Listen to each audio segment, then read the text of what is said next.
The thunder rolled across the vast plains like a drum, heralding the arrival of the worst storm Eleanor Brenner had seen since leaving Boston 3 months prior. Blood seeped through her tattered dress as she clutched her side, each labored step taking her further from the smoking ruins of the stagecoach that had been ambushed 10 miles back. The driver and other passengers hadn't survived. Only she had managed to escape into the wilderness of Wyoming Territory, 1875, with nothing but the clothes on her back and a bullet lodged somewhere beneath her ribs. Rain began to fall in heavy sheets as Eleanor's vision blurred. The tall grass of the prairie swayed violently in the wind, obscuring any path that might have led to civilization. Her legs finally gave out beneath her, and she collapsed to the muddy ground, the cold seeping into her bones. This was not how she had imagined her journey west would end alone, bleeding, and at the mercy of the elements. As consciousness slipped away, the last thing Eleanor saw was the silhouette of a rider approaching through the downpour, and the vague impression of a strong arm reaching down toward her. When Eleanor next opened her eyes, she found herself in an unfamiliar room. Rough-hewn log walls surrounded her, and a fire crackled in a stone hearth nearby. She was lying on a bed covered with thick wool blankets, her wound cleaned and bandaged. Attempting to sit up sent pain shooting through her side, forcing a gasp from her lips. "Easy there," a deep voice cautioned. "That bullet barely missed your liver." Eleanor turned her head to see a man rising from a chair in the corner. He was tall and broad-shouldered, with sun-bronzed skin and dark hair that curled slightly at his collar. His face was handsome in a rugged way, with a strong jaw partially hidden beneath several days' worth of stubble. "Who are you?" Eleanor managed to ask, her throat painfully dry. The man approached with a cup of water, helping her take small sips before answering. "Ethan Sutton, this is my ranch, found you half dead during the storm yesterday." "Yesterday?" Eleanor's fingers instinctively went to her bandaged side. "You removed the bullet," Ethan nodded. "Had some experience patching up men during the war, not my first bullet wound." He studied her face carefully. "You're lucky, fever's broken already. Most wouldn't have survived a night in that storm with that kind of injury." Eleanor closed her eyes, memories of the attack flooding back. "The stagecoach, we were ambushed, everyone else." "I know," Ethan said quietly. "Found the wreckage this morning, buried what remained of the others." He paused. "I'm sorry." A tear slipped down Eleanor's cheek. She had only known her fellow travelers for the duration of their journey, but the violence of their deaths haunted her. "You have a name?" Ethan asked, his voice gentler now. Eleanor Brenner." "Where were you headed, Miss Brenner?" Eleanor hesitated.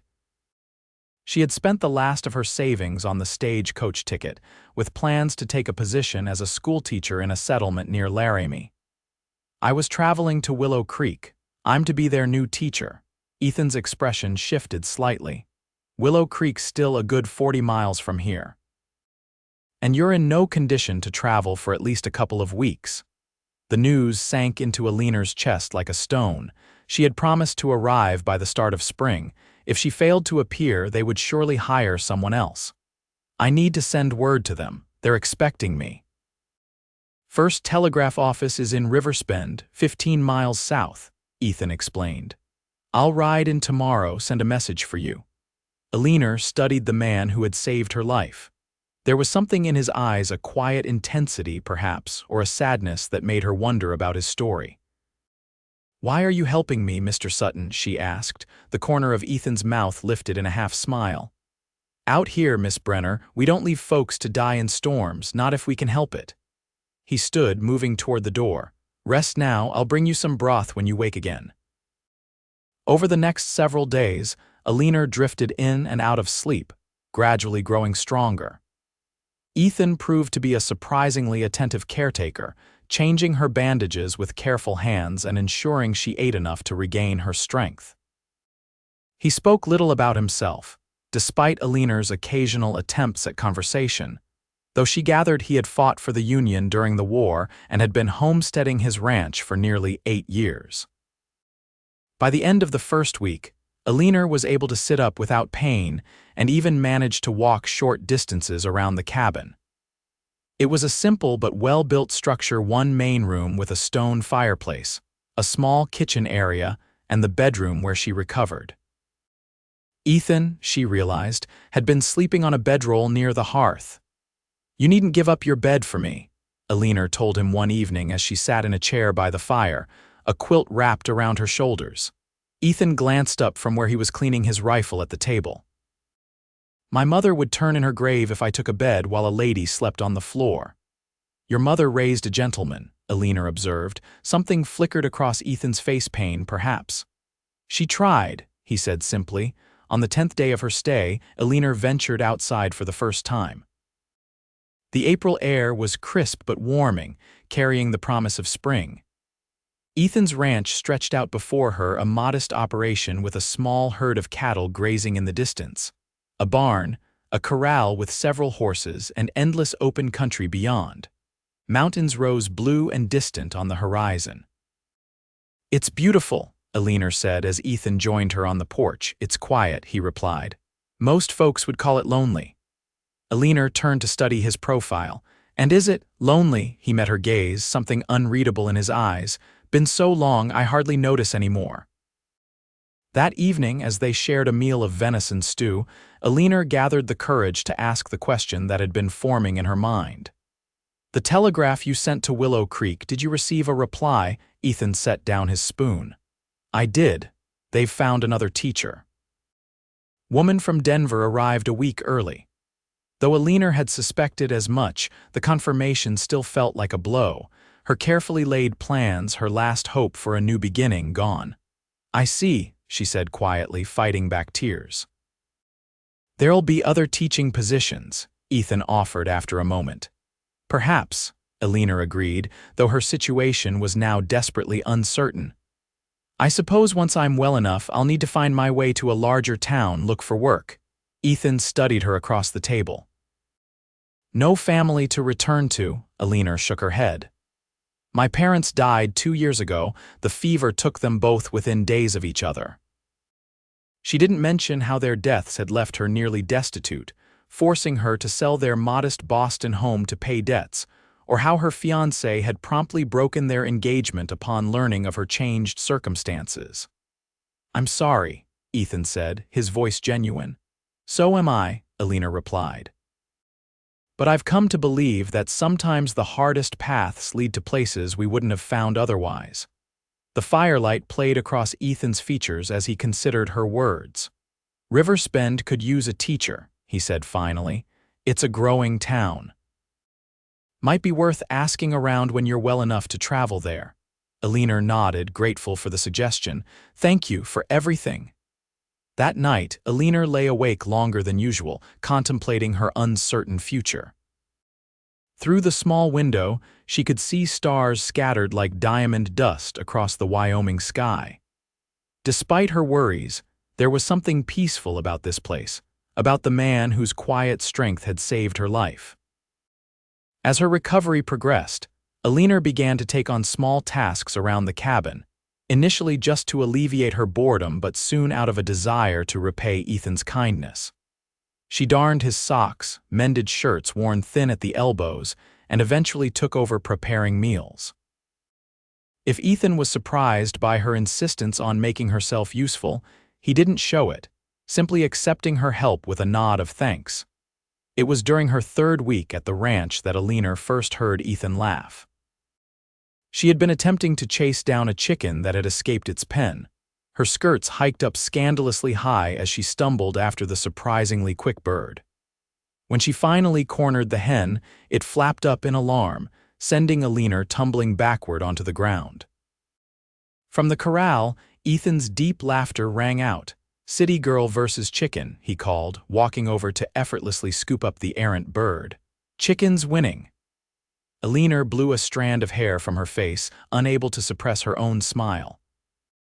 "I'll have you know I was merely lulling it into a false sense of security." Ethan extended his free hand, pulling her to her feet. "Is that what you call landing on your backside in the dirt?" For a moment, they stood close, his hand still holding hers. Something shifted in the air between them. Then Ethan cleared his throat and stepped back, passing her the captured chicken. "Best get this one back before she starts thinking she's free," he said. That evening, as Eleanor prepared supper, she found herself humming softly. The incident with the chicken had broken some invisible barrier between them. Over their meal, Ethan spoke more than he had in all the previous weeks combined, telling stories of his early days on the ranch, the harsh winter that had nearly broken him, the spring flood that washed away half his first herd, the mountain lion that had once cornered him in a ravine.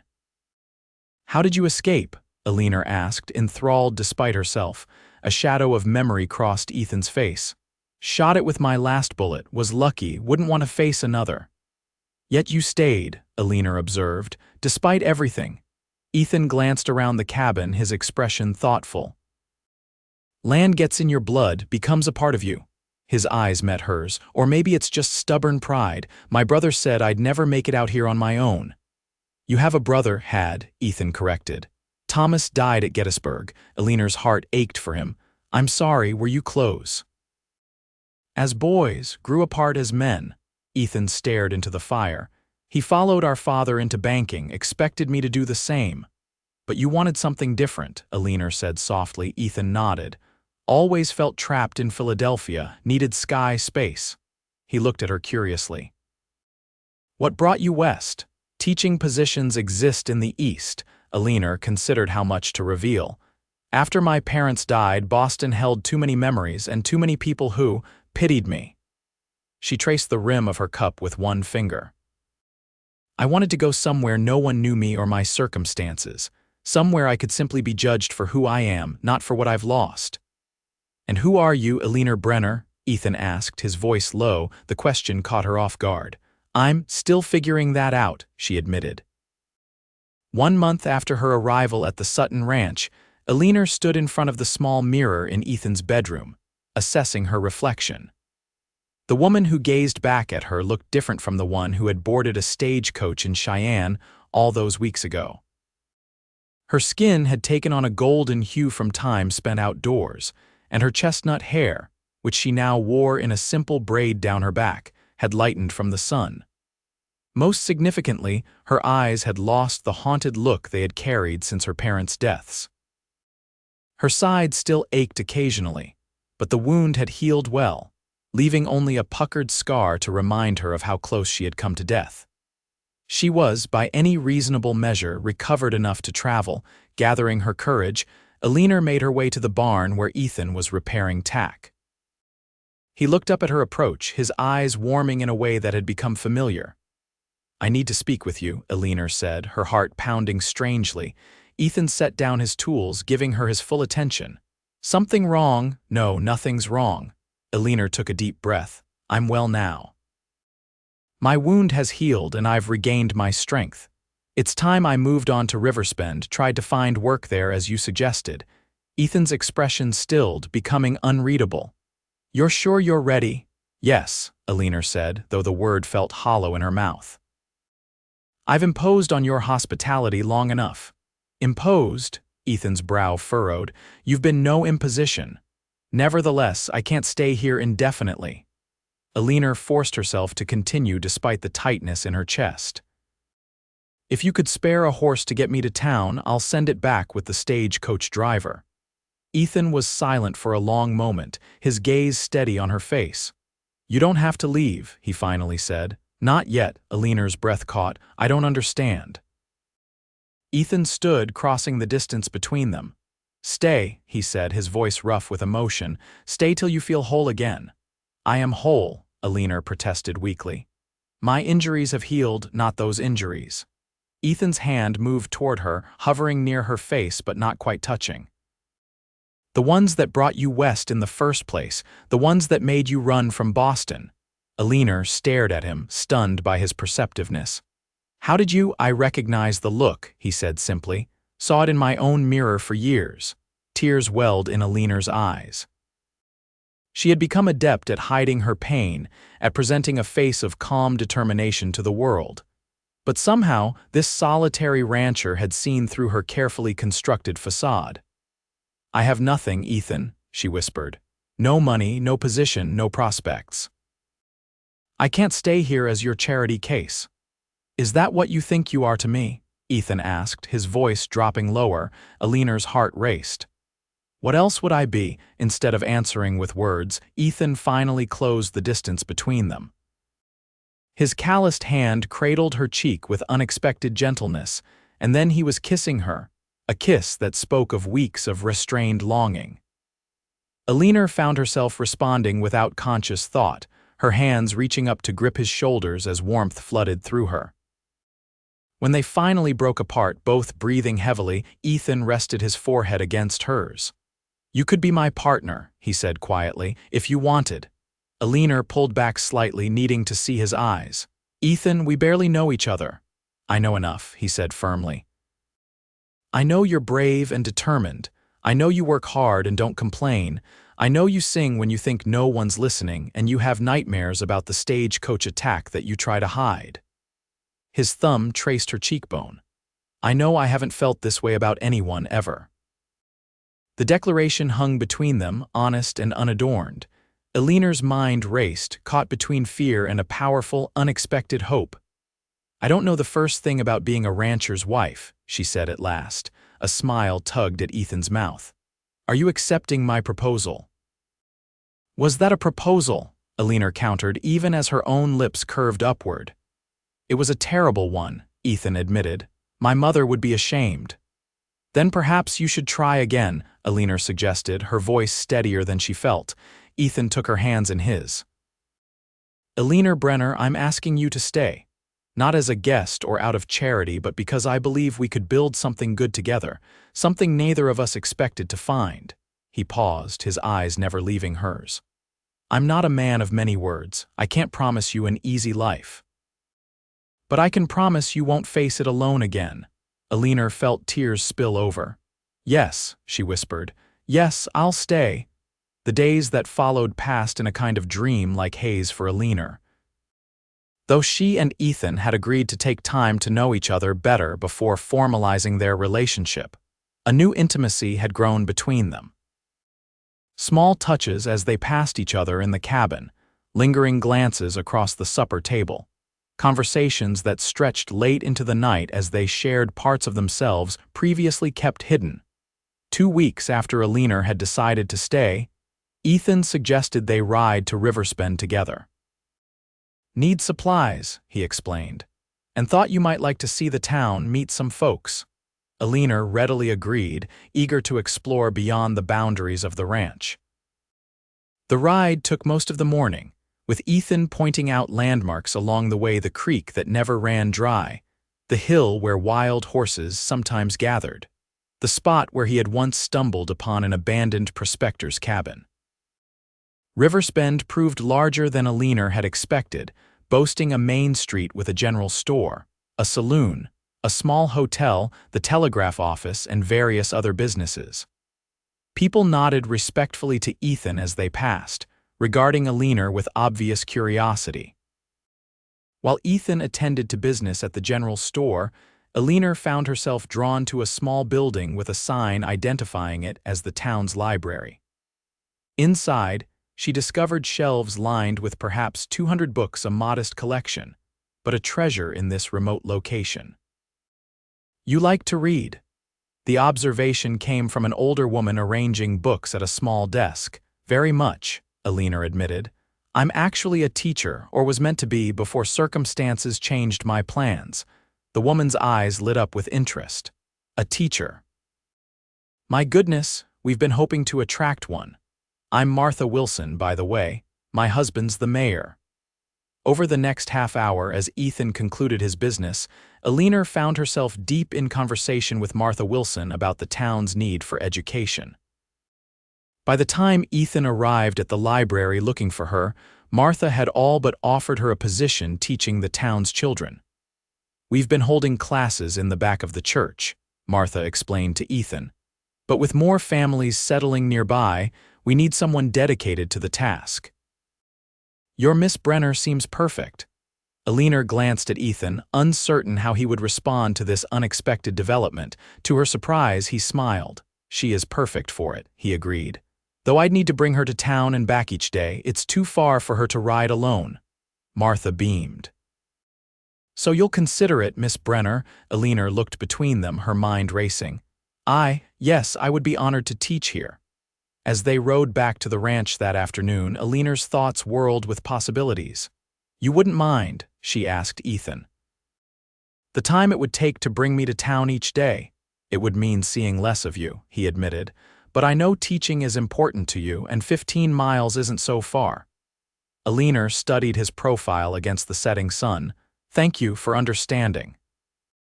Ethan glanced at her, his expression softening. I want you to be happy here, Eleanor, not just settling. I'm not settling, she assured him. Not in any sense of the word. The following weeks passed in a flurry of activity as Eleanor prepared to begin teaching. She worked with Martha Wilson to organize the classroom, cataloged the available books, and created lesson plans for students ranging from 6 to 16 years of age. Ethan, true to his word, rode with her to town each morning and returned in the afternoon to bring her home.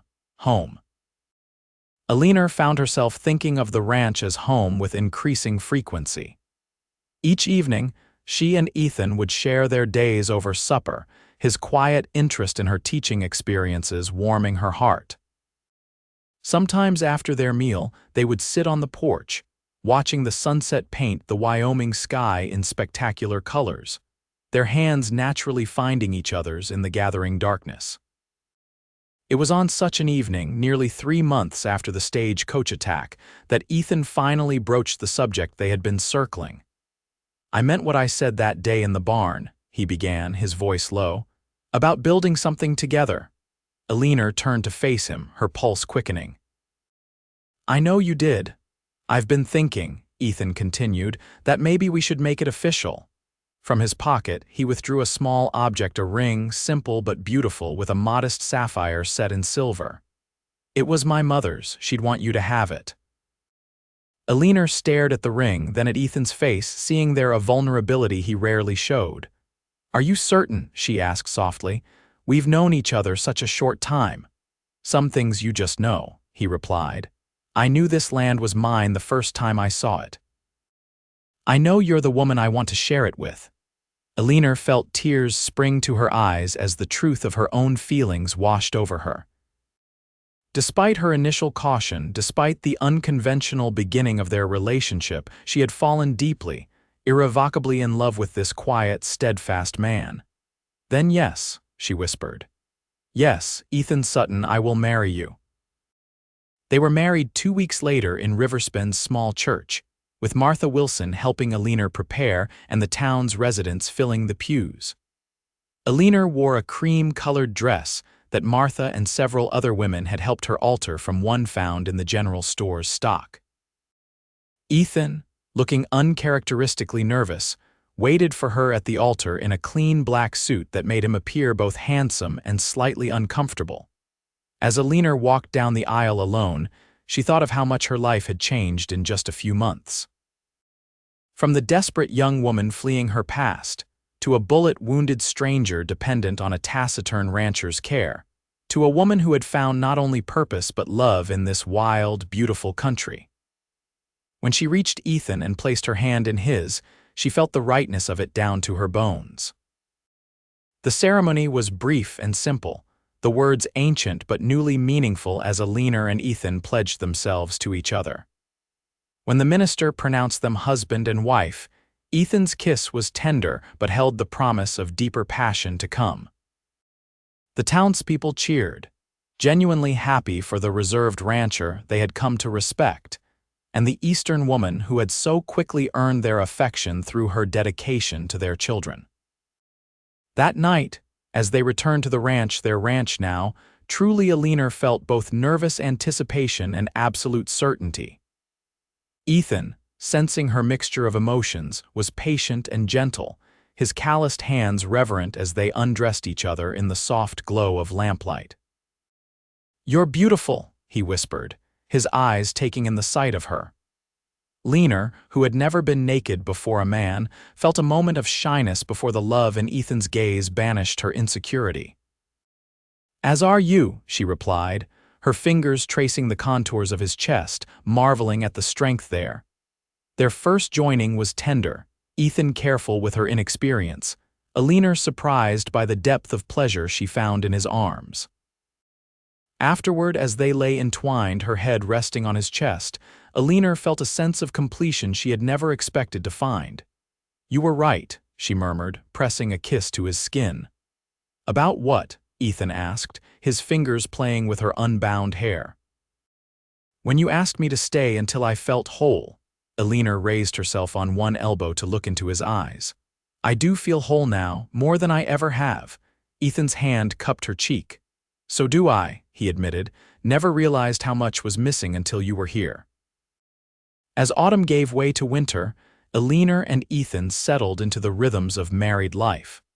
The ranch thrived under their combined efforts, Eleanor proving surprisingly adept at certain aspects of ranching once Ethan taught her the basics.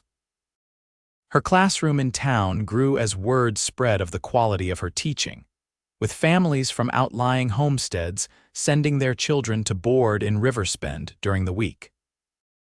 The cabin, too, evolved, with small touches that reflected their shared life. Curtains Eleanor had sewn from fabric purchased in town.